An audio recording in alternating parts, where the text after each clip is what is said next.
So what's good, everybody? Welcome to the For the Winners channel. Now, today we have a very special guest.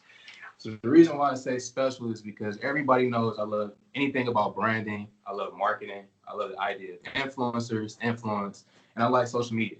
Now, a lot of people talk about me liking social media, but I like social media, no matter what anybody says. So I figured, why not bring an influencer on the channel today to bring some value. Now, this person, she's 20 years old. She's out of New York.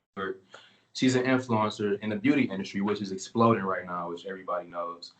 She has a YouTube channel, which is flourishing, which she'll drop details on. She has an Instagram channel, which is flourishing, or Instagram page, whatever you want to call it, which she'll drop details on. She's had a few brand partnerships. I think she's in one currently with Aussie, if I'm not mistaken. She's been in a few write-ups that we've seen online. One notable one is Essence, and her name is LaursCurls.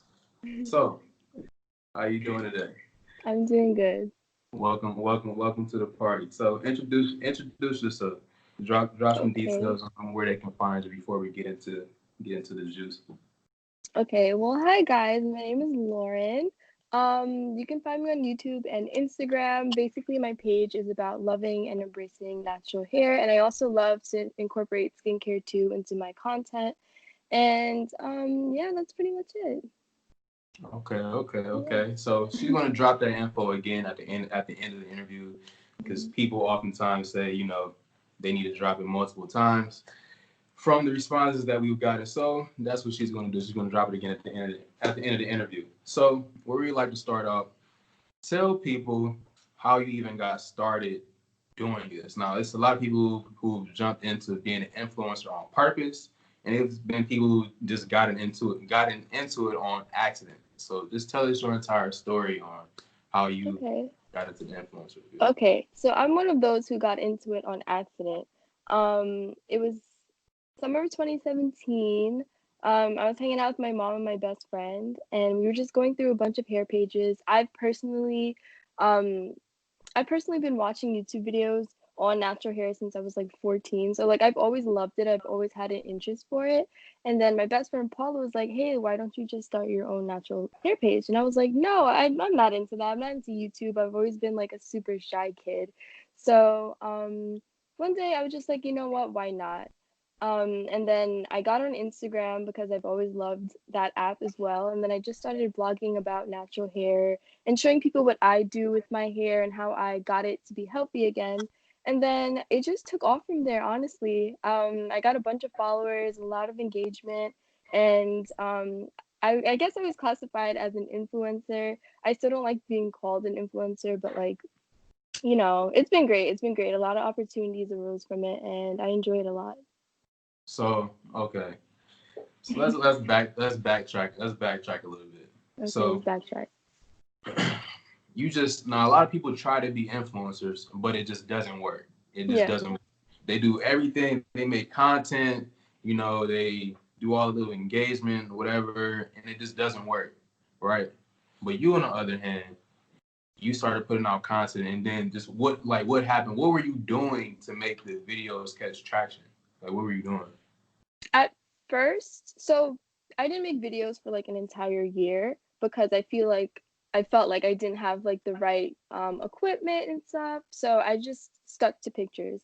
So one key thing that I did that really, really boosted my engagement was to respond back to comments. Honestly, responding back to comments is going to make or break your content or your page because the key to social media is, communication. That's what it's for. It's there for communication. So if you act bougie and don't respond to comments or really engage with your followers who are there for you, then you're not going to go anywhere. And another thing was, I was the one to reach out to other people. So there were a lot of bigger influencers that I knew. So I just really engaged with their content so that they saw me and they knew me and they saw that I was trying to do something similar. And by doing that, I created a lot of higher up friends, which then in return helped me, boost my page and my content. See, now I like what you just said. Hmm. So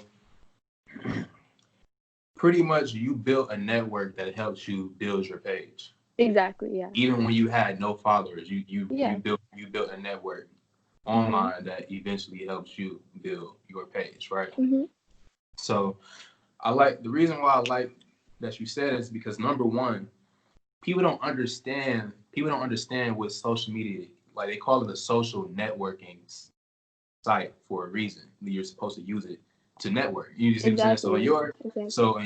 in your case, you use the site for what it was supposed to be used for. Like you didn't have any followers, but you still went out and networked like it was real life, and you made different connections, which helps you get to the point where you're at now. You're at about 100K pretty much now, right? Mm-hmm. So you know, for those people out there saying that they don't know how how to just reach out to people, or if they even should reach out to people for help, this is a prime example of what can happen if you just take that chance and just reach out, especially if you have valuable things to say and valuable content on your But page. okay, with you saying that, there's also like a downside because have you ever been on like Instagram or Twitter or whatever, then you see people promoting themselves on other people's pages.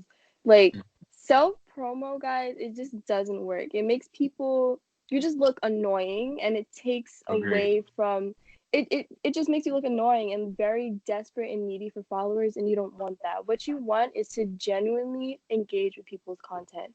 So Agreed. if there's a bigger influencer, I'm not saying like go on someone's page and be like, "Oh, I love you so much," and lie, because that doesn't help anyone, you know? But go on someone's page and find one good thing that you like about their content and just be like, "Wow, I love that you did this. It's so different." And those people will remember you, and then they'll be willing to help you because you're coming from a super genuine place, you know? Mm. Yeah, so like I that. like that. I like that, and I definitely agree with what you're saying, because it's literally just like real life. Like Yeah. if you were at a networking event, you wouldn't just go in a circle and be like, "Hey, I do this." You would go in there and be like, "Hey, how you doing? Yeah. Like this, what you do? What do you do?" They ask you questions, you ask them questions, and you all eventually build a relationship, and they help you, and you help them. It's like real life, Exactly. but a lot of people are very like weird. I don't know. They just go into people's comments. Hey, you visit my page if you want to. Da da da. Like Yeah, you look like that's a bot. it's You not gonna know what I help mean? you. Yeah, exactly. Um, and another key thing, what I did, which a lot of people said was like really crazy, but I blocked a lot of people that I knew personally, like in my neighborhood and in my town, or just like even like extended family. And a lot of people would ask me like, "Why did you do that?" I just read this post that someone made. I think it was Russ. It was Russ. Russ made a tweet and he said, "The people in your hometown are the last ones to support you." And it's true. And I didn't want anyone that I knew personally besides like my mom and my best friend to know that I was doing this, because honestly, people can be silent, silent haters, and people would literally prey on you and prey on your downfall because they don't believe in you enough. I even blocked my ex. I blocked my ex at first because I was just so scared of, like, not even scared, but like I didn't want those eyes on me because I didn't want them to you know, dictate what I post, kind of, you know? And Mm, over time, as my following began to grow, then I unblocked everyone, or I let everyone know, that what I was doing. But I let them find out on their own. You know what I mean? mm-hmm, Like, let people find out what you do on their own so that you don't have that pressure of trying to be something that you're not. mm-hmm, Because strangers sadly will always support you more than the people that you love or the people that you know. So that mm-hmm, helped me a lot. It took a lot of pressure off what I post, how I create my content. And, I didn't want to give anyone the satisfaction of saying like I'm the one that, boosted her. I was a hand in like your success. So you owe me now. Like you don't want that, because people will always feel like you owe them something. And you don't want that. So always just do your content for yourself. Make your content for yourself. Don't cater it to the people that you know because you feel like their perception of you, you know, matters. If that mm-hmm. makes sense, you That know? makes sense. Okay. That makes sense. That makes perfect sense. And I like the fact that you said that too. I like the fact that you said that, because number one, those outside influences can like I don't know how to really explain it, because I witnessed something like this like on my own. Mm-hmm. on my own. I had a lot of different people follow. I had a lot of different people following me, and when I would post certain things, they would ask me why are you posting like that, or like why are you talking like that, and then I Mm-hmm. would think like, is there something wrong like with me like posting like that? Exactly. And then, but Exactly. on the other hand, I would have my own audience who would like me talking like that, or who would like me posting like that. You know what Mm-hmm. I'm saying? But the people that I know, people who knew me, they'd be like, "Why are you doing this? Why are you doing that?" You know? Exactly. Exactly. People will be So so I negative. I definitely get where you're coming from with that. Also, I tweeted something not too long ago. I was like, when you first starting your business, it's better to build with strangers than it is going with the people that you know first. Because Mm-hmm. number one, family and stuff like that, they'll sugarcoat their feedback. They'll sugarcoat a lot of feedback that they'll give you. Be like, hey, how's this piece of content that I made? And they'll be like, oh, it's fine, it's good. Yeah. Yeah. But in all Yeah. reality, it's probably shit.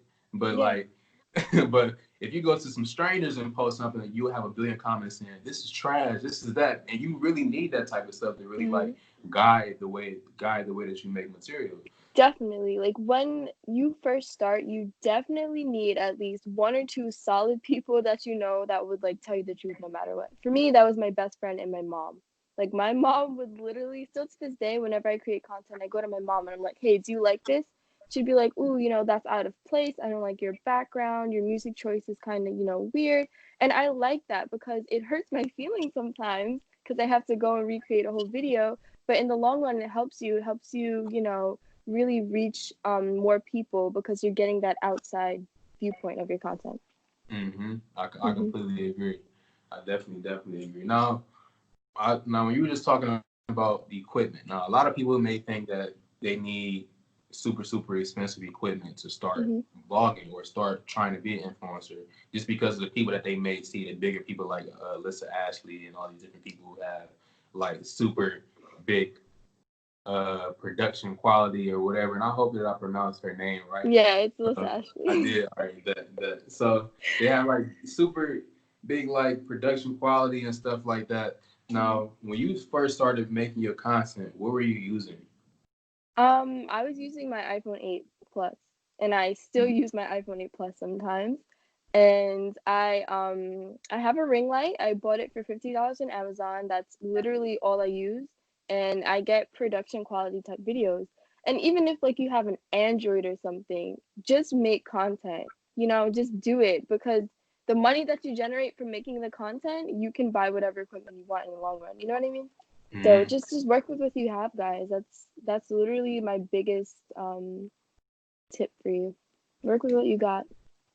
So, okay. So I like that. I like that. Even right now, with us building this channel, I'm purposely building my channel with the lowest production to as possible, just to show people like you can still build with what you have.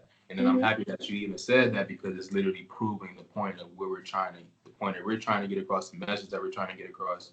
And you have a lot of people who follow you, people who look up to you, and they may not even know that. Yeah. They may not. So People ask me all the time like what did you use to shoot this video? I'm like I stood in front of a window with natural light and I used my iPhone. And they're always like, "Oh, that's crazy." But literally anyone can do it, you know? yeah, I like that. So what are some complications that you got out of using the stuff that you use? What are some complications that you ran into? Complications. Um like with using my iPhone and the ring light? Your ring light, and even the editing tools. Like what editing tools do you use? So for my Instagram videos, I like to keep it simple. I use this editing software called CuteCut on my iPhone. It's like $5. It's so worth it. And whenever I need to make like short little video clips as an intro to my YouTube videos, I just use CuteCut. Never give me complications. It's literally the best app. I highly recommend. But a complication with using an iPhone is Final Cut Pro, which is like a bigger editing app. I use it on my MacBook. Um, One thing about that is that the video files don't really transfer over, so you have to render them under another app. So I render them under CuteCut and then transfer it to Final Cut Pro. And usually my video clips can be like from 5 to 30 minutes. So it takes literally hours for to render these clips and get them into Final Cut. So with using a regular camera, it'll definitely be a lot easier for the editing process, but for me, like I like it. You know, it's just I got used to it. Mm-hmm. Yeah. Okay. So I heard of Final Cut Pro. I heard Final Cut Pro is pretty Hmm. good, and that's for Apple devices, right? Yes. Yes. Yeah. I figured. Yeah, I heard about Final Cut Pro. So that's Hmm. that's pretty cool. That's pretty cool. I like that. I like that. So what I really want to know about is, as you were building, as you were building your audience online, which platform built faster? Was it YouTube or was it Instagram? Instagram, 100%. Instagram. If you're looking to build any type of platform, definitely start on Instagram first And why do you or say Twitter. But I personally don't use Twitter, so Instagram. that? I feel like Instagram, it just has a lot of opportunities for people. Oops, sorry. Instagram has a lot of opportunities for people to get discovered. So Instagram has like the explore page. They have hashtags. And oh, that's another thing I forgot to mention. Using hashtags will boost your engagement so much. Like I can do a video post without any hashtags, get like some engagement, but then when I use a lot of hashtags that pertain to my content, then literally my video will go everywhere on Instagram. Explore page, the hashtag, the page for hashtags, like it'll be like number one. And it's so important to incorporate that into your content. But with Instagram, yeah, like I said, you have stories, you have the explore page, hashtags, you have people sharing your stuff on their page, you have, celebrities noticing you. Bigger hair pages can repost you, or bigger makeup pages, car pages, whatever you're into. And there's just so much opportunity for you to get discovered. And there's so much opportunity for like brands to reach out to you, because brands are using Instagram too, more than ever. They want to stay relevant, they want fresh new people to be the face of them. So Mhm. you can make so much money out of Instagram. You can literally get famous off of Instagram. And being IG famous is something that everyone wants. So Mhm. it's only right. It's only right to start an Instagram page. So like, how are you finding the hashtags to use? Um Are you I just are you testing different hashtags to see like which ones are working, which ones are not? Because we all already hear about use Mhm. hashtags. We don't necessarily hear about like how you're like finding them. How You do know, you you know what find I'm them? Um how to find them. I just know for my particular niche, that's how you say it, right? Niche. saying? Like I just know like what people search for. So um Bantu knots in the natural hair community, everybody does them. Twist outs, everyone does them. Type 3 hair, type 4 hair, curls, natural curls, curly girl. Like this is stuff that people search for on the daily. So I kind of knew like what to put in relation to hair content. But when I do skincare content, you just do like, you have to think like, what would I search for? You know what I mean? So like if I do a skincare video, what would I search for? I would search for like skincare, holistic skincare, natural oils, natural skincare, organic skincare, stuff like that. Get rid of acne, acne free. Like it all depends, but my tactic for finding hashtags is just what would I search for? What would a normal person search for? I like that. Yeah. Now, I like this. I like your response. Well, the reason why I like it is because you're pretty much going with the user experience when you do your hashtags. Now, a lot of people Yeah. don't really think in the mind of their customers, and Yeah. they make a Yeah. lot of You money gotta by you gotta think like by your doing that. customer. Yeah, exactly, and that's why I really like what you just said. And I haven't heard too many people actually say that either, because I've heard everybody has Googled like how to build your Instagram or YouTube, like how Yeah. to build. Yeah. They talk about different things, but they don't necessarily talk about building it off of user experience when it comes to using hashtags. So off of off of using the hashtags, do you use hashtags like in your stories, like your Instagram stories too? I feel that Instagram story hashtags don't work because no one's gonna find them. You know what I mean? Like, yeah, hashtags and stories are just pointless because there's no forum for people to like find your story based on a hashtag. Well, at least I don't know of it. Like I've never done a hashtag in my story and have my story like reach thousands of people. Like that's just never happened. It's Mm, just there. mm. Mhm.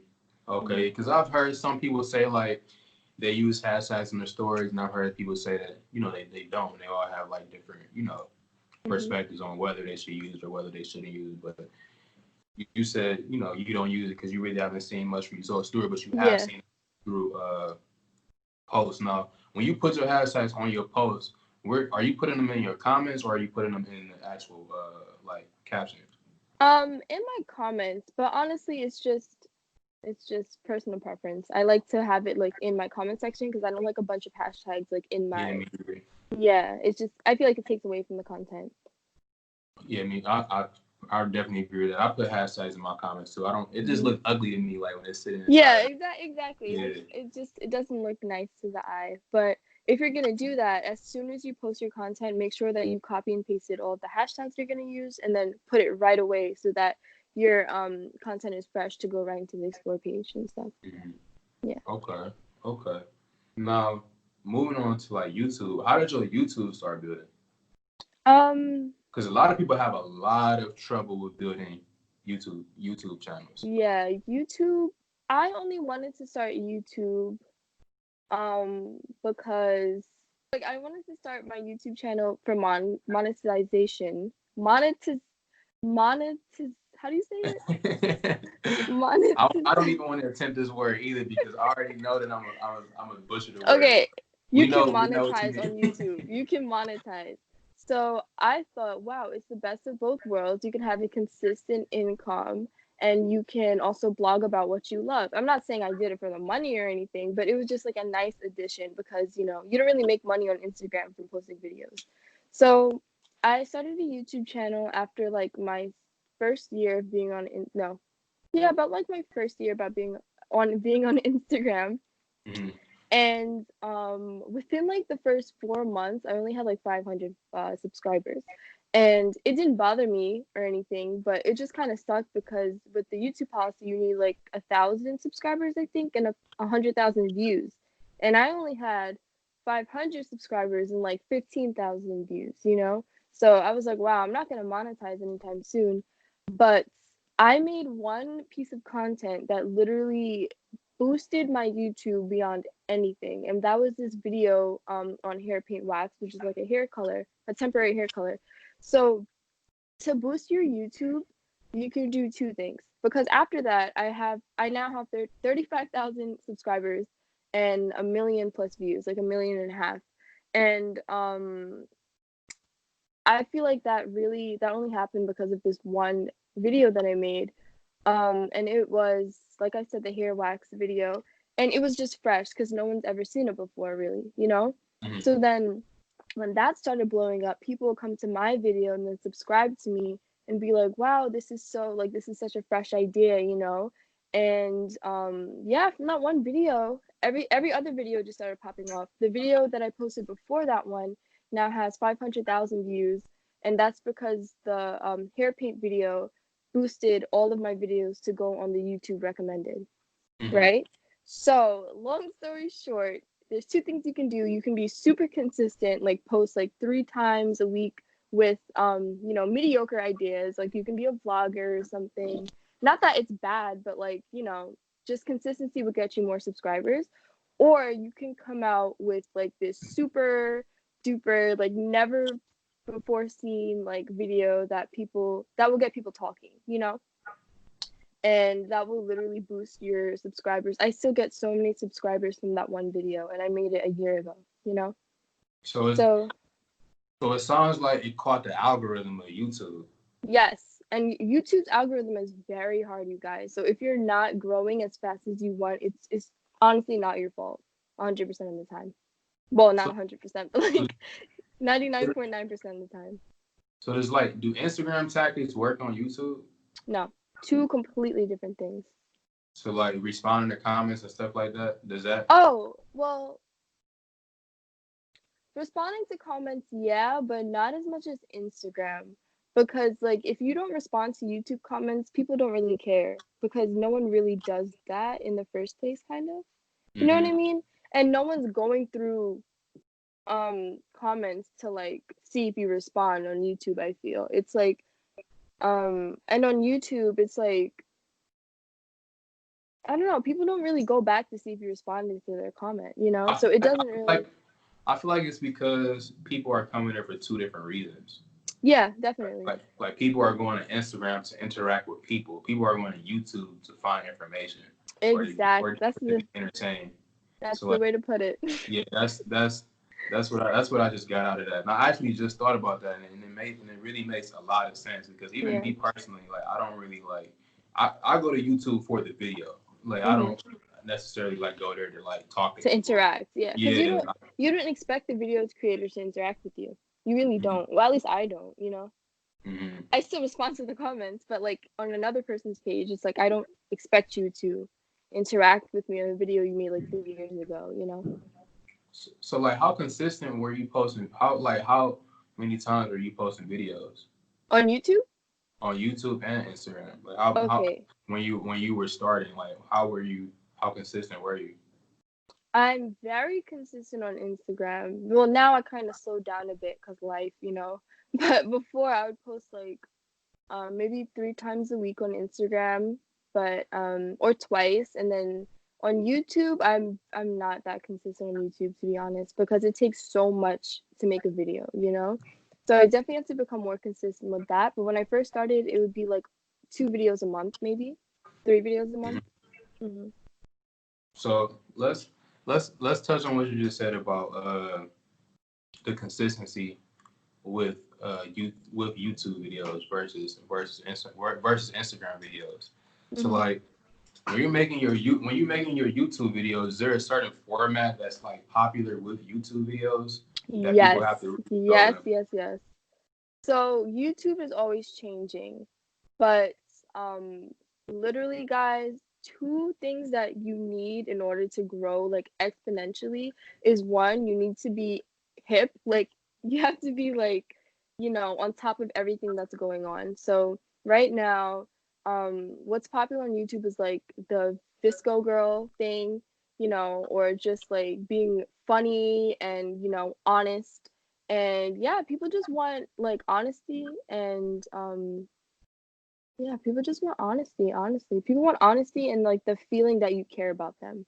That's all people really want. And you know, don't fake it obviously, cuz if you're not the kind of person that can genuinely care about people and care about your audience, then you shouldn't be on YouTube. You know, cuz people will pick up those vibes. Like people literally your audience will know you better than you know yourself after a while. So if you're off or you know, you bring bad energy to your channel, people are gonna comment like, bro, like you seem off. Like, are you good? You know what I mean? So like Mhm. always be honest, open, and stay relevant, honestly. And with editing, yeah, right now what's in is like funny editing. So like zoom into your face or like, you know, make jokes and just really bond and have a connection with your subscribers and followers. Oh, okay. That mean, Hmm. I'm kind of interested in what you were saying about how your audience knows you better than you know yourself, Yeah, and like I want to I want to save that for because I had a question about like mental health and stuff like that when it came to influencers because you see a lot of influencers going crazy like literally it's losing their mind because yeah, they have to it's be two insane. different people or you know what I'm saying or so we're definitely going to touch on that a little later in the interview. Now, a question that I had was when it came to monetizing your audience, how did you start monetizing? Like, what are you doing currently to monetize Which platform? off of YouTube and Instagram? What are you doing to make money? So for Instagram, brands to make money, brands reach out to me, and you know, I either do an honest review for them, or I incorporate their products into like a video, or you know, I do articles with them, and they pay me for that stuff, right? Now on YouTube, you get paid. I can do the same thing, like brands reach out to me to make a YouTube video for them, but it's not as current because I don't post on YouTube as much as Instagram. You feel me? And you can only make videos on YouTube. You can only do so much. So, to monetize on YouTube, I monetize through AdSense. So, you know, when people watch my videos, the ads that they see before, you know, generates income towards my Hmm. channel. Yeah. Is So, it I is mean, it significant? it's pretty significant. Yeah. It's Hmm. crazy. It's crazy. But that's why you got to keep like you got to keep being consistent, you guys, because over time, if you, you know, if you don't you know, create as many videos as you should, then that goes away very fast. It can honestly go away very quickly because people won't watch your videos anymore, you know? If that So makes like sense. that makes a lot of sense. Yeah. So what about like affiliate Oh yeah, that's another thing I linking and forgot. stuff? Affiliate codes. Yeah, you can also use affiliate codes. Have you used any of that type of stuff? Affiliate I links, have, yeah, I Amazon? have a couple. I use. Oh my God, you just brought up a great point. Um, if you are someone who creates content that you know, requires using products like me, or you know, no matter what niche, like you can be like an engineer or something, like someone who works on cars and like you buy like motor oil or whatever, I don't know. Um, definitely get like an Amazon affiliate page because whatever you use, you can, you know, put it in your affiliate page and then you generate money from the links that you put. So like say that I use a hair product, if I find it on Amazon, I can connect it to my affiliate page and then put an affiliate link in the comment section or even like the description of YouTube, and then people click on that and then I get the income, like a piece of the income that um you know, comes from their sale. But Is another thing is that you need to disclose that you're using affiliate links in your description because you can get your YouTube or Instagram shut down very quickly if you don't. really Because if, yeah, FTC rules, they're cracking down like crazy. Like so many people are getting their YouTube shut down, and like big influencers too. wow. So That's you really got to be careful.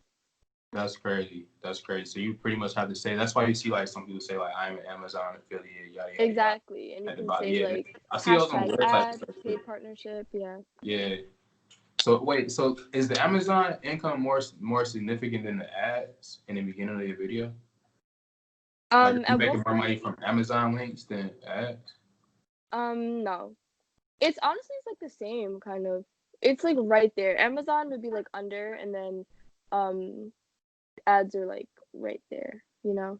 So, So what do the but ads do you know what exactly the ads like pay you on? Like do they pay you on the amount of time somebody clicked it or they just pay you on the amount of views you get? Or like so with ads you get paid on um I think it's like you get paid on how long someone stays to watch the ad. So that's why YouTubers are like, if you love me, please watch this entire ad because I get paid on how much it drew like your attention in, you know? uh Yeah. So it's like let's put it this way. It's like a penny every second. So if someone stays for 7 seconds to watch the full ad, then you get 7 pennies. If someone watches it for a second, then clicks skip ad, then you get a penny, you know? mhm. So it's like that. And that stuff actually a penny may seem small, but that stuff racks It up racks time. up. It racks up a lot. Yeah, it racks up a lot. That makes a lot of sense. Mhm. Now, when going over into Instagram and working with brands. Now, you working with a few brands. Now, tell us the story. How does this entire thing go with brands reaching out to you and different things like that? And tell us like what are they asking for? Like, do they have any brands ever asked you like anything crazy, do anything crazy or anything out of your Oh yeah, yeah. tell like tell us some story, a story about something like that. So You don't have to recently, disclose any companies or anything either, but oh, you I'm know. I'm gonna disclose. Recently, Tinder reached out to me, and their ask was pretty wild. They were like, "Oh, you know, you got to go on your college campus, say that you literally met the love of your life on your college campus with Tinder." I was like, "No, like that's lying," you know. I was like, "I'm not gonna do that." So I totally skipped out on that. Totally skipped out on that. But one thing that you guys have to remember is that when you're working with brands, the ball is always in your court. So what that means is like if a brand has crazy asks, like I need 5 Instagram posts and 30 stories and like, you know, all this stuff, 8 YouTube videos for the month of April and you're getting paid like $1,000. It's like, no, you need to pay me like $500,000. Like because like they don't some brands don't appreciate the time that goes into your content and you need to make them appreciate it. So always know that brands need you like they need you, you know, you need to be their billboard, so they're going to do whatever it takes to have you, you know, in their corner because with influencers, they can pay us instead of paying like some celebrity like $1 million to, broadcast their product. They pay us a fraction of the price, but at the same time, we still got to put the same amount of time that these celebrities put in, you know? Mm-hmm. You know what I mean? So it's Yeah. like don't undersell yourself for any brand. It can be like the biggest brand. It can be Gucci, and you still shouldn't, just because it's Gucci, don't give in to like you know, don't give in to their trap. That's what it is, a trap. If they don't value you, you don't value them. You got to put it that way. So when you like, so I'm assuming like when they reach out and these demands are just like not appropriate or kind of like disrespectful. Mm-hmm. Like when you I'm assuming that you like what's the word I'm trying to use? You come back with maybe a different offer. Oh Like yeah. do they usually accept the offer or how does that Yes, go? and that's the crazy part. So always start big, and if they say they can't do it, still go big, and then if they say that they really can't do it, then you go a little bit smaller. So, for example, some brands do this thing where they're, $1 million companies, and they'll be like, oh, well, we can't pay you with money, but we can pay you with products. I'm telling you right now, there is no product on the face of this earth that is worth your time. Not one. Again, it can be like the new Yeezys that are coming out. That's still not worth the time and effort you put into creating your content. Mm-hmm. And it's no excuse for $1 million company to be like, we can't pay you. Then you'd be like, okay, that's fine. I'm just not interested in this partnership, and you tell them like, you know, I value my content and my time. And, if you're not compensating me, then I'm not creating content for you. I tell brands that straight up all the time. I never used to because I was like scared of like the backlash. But again, they need you. These brands need you. Exactly. I completely agree because Mm-hmm. just the entire influencer market is just exploding. Yeah. It's literally exploding. And that's And a good thing and a bad thing. yeah, I agree. No way, you said it's a bad thing. Why do you think it's a bad thing? It's a bad thing because I feel like it's not genuine. It's not as genuine as it used to be. And that's why I hate being called an influencer, because it's like I feel like there's such a negative connotation attached to it now, because a lot of people are being influencers for the buck. They're not really passionate about what they do. They just want to be famous and, monetize. And that's not good, because then that makes a lot of other influencers look bad. You know what I mean? Mm. So you know, So it's just I it's like the authenticity side authenticity, that yeah. turns you off. And the ceiling's gonna shatter eventually, because if everyone's an influencer, who are we influencing? You feel me? You know what I mean? So it's kind of like, Yeah, yeah. that's very true, and that happens with a lot of things too.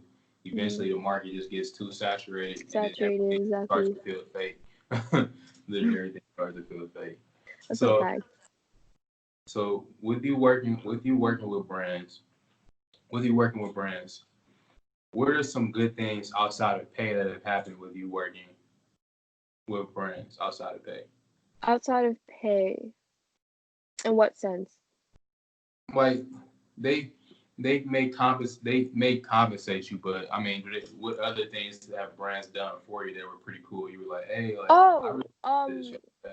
traveling, going to like crazy events that you would never be invited to in the first place. Like, there's so many upsides to working with brands. Like, what brands don't tell you is that they talk, and a lot of people in a certain brand may know people from another brand, be friends with them because they went to college with them and did the same PR studies or something. So I was recently on a trip to LA, and one of the girls that worked in Aussie were like, oh my God, I know the person that works with this brand that you're trying to, get in contact with. I can give you her phone number. You guys can talk, you know? So it's like, with you building a relationship with a brand, that's another opportunity for them to tell another brand how great you are, and then for the other brands to want to work with you too.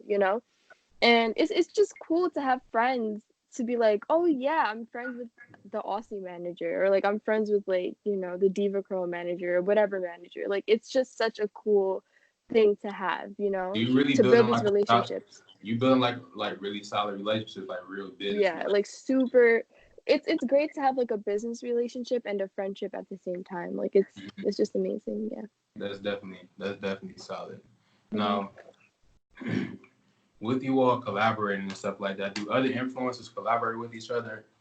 Like, how do influencer collaborations even happen, or do you all help each other build your social or whatever? Like, how do you all It's collaborate at all? It depends on the niche you're in, honestly, because like if you're a comedian, of course you're gonna, collaborate with other comedian influencers, or like if you're like a beauty influencer, you may, collaborate with like makeup.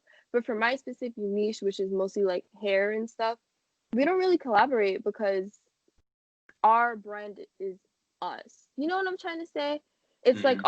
our um unless we do like, oh, we swapped hair routines, or I do my hair care thing on this person. It's like we don't really collaborate with anything, not really. But that's not necessarily a bad thing. It's just my specific niche. That makes But sense. if you are going to collaborate, it will definitely boost your audience a lot. And that's just common sense. That is literally just Yeah. common sense. Yeah. Now, with you working with brands and doing the things that you do now, how do you balance like making videos and doing everything? Like, what's your work life balance when it comes to making content? Honestly, How do you guys, do that? it's hard. Like it's hard. It's hard, hard, hard. And especially being like a college student, there's so many things, and like, you know, things we need to get done, and then having content and like keeping your audience interested on top of that is just like the icing on the cake. And I just turned 20, so it's kind of like I had this like life crisis where it's like, I want to do all these things and I want to really get to know myself. And I'm not saying that like social media hinders that, but I now more than ever, like I've wanted to be off social media just to get to know myself, like what I like, and build stronger relationships with people. And it's hard to balance all of that because you're changing, but you can't change so much to the point where your audience is like, what's wrong with you? You feel Mm-hmm. me? Mm-hmm. And so you always have this like anxiety over your head, like, oh my God, I want to keep them interested, but like my heart's not in this specific thing anymore. Mm-hmm. You know what I mean? Like I want to change, but I can't just switch on them like that? Right. So, do you ever see yourself like moving into a different niche? Because I I see a lot of people, I see a lot of influencers running a personality crisis. yeah, so like, yeah. so and that Um just falls into the mental health thing. But like, do you see yourself moving into another niche? I definitely want to move into lifestyle with my YouTube channel. So it's like instead of just, doing hair blogs or like skincare blogs or beauty blogs, I want to do like college blogs and like how to, how to do certain things, like how to be successful in college, like get ready with me for college, or like, I explore New York City, like stuff like that, just to engage with my followers a little bit more. And I feel like it would just be so great to incorporate my real life into, in my social media life, because then I feel like I don't have to fake anything, you Mm-hmm. know? Mm-hmm. I definitely get that. So since you want your audience to know a lot about you, just looking at a couple of things here. One Hmm. second. Since you want to be really like transparent with your audience, right? Hmm. What are what are some weird things about you that your audience probably wouldn't even expect? What is Weird what are thing. some weird or interesting things about you that should Okay. let them know? I'm very shy in real life. I'm Wow. overcoming that. I'm overcoming it, but I've always been like a super shy kid, growing up, and I've gotten a lot better, but I still have that like, that shyness. Another thing is that I'm a musician. I play the guitar and the violin, and I enjoy it a lot. Where And the videos on that? huh? Where the videos was you playing the guitar? No, I don't know. I'm not helping That's anybody. cool. Right, right, But right. a third thing, I like traveling. I like to explore a lot and just do things that I've never done before. So those are three things. But yeah. Pretty interesting. Pretty Hmm. interesting. Well, before we wrap up this interview, very interesting. We got a lot of it. Number one, I want you to tell everyone where they can find you again on all platforms. So where they can find you, because people may have missed it in the beginning of the video. So just let people know where they can find you and what you Okay. do. One more time. Okay. So one more time, I am a natural hair and beauty blogger. Um, all things natural hair and beauty. So you guys can find me on YouTube at LaursCurls, and you can also find me on Instagram at LaursCurls. And And how do you spell it? huh? Spell it out for the people who just act simple. Oh, okay. Go So ahead. it's half of my first name, Laur, and then curls, Curls. If you guys have any questions for me, you can DM me and I will answer. Okay, and so Yeah. thank you everybody for tuning in. We definitely had a good time learning about LaursCurls and all of the things that she has going on in her guitar playing that she's going to make some videos on pretty soon. Yeah. So definitely appreciate you having on, and Thanks for having giving us me. I your time. appreciate it. And we hope to see you back soon.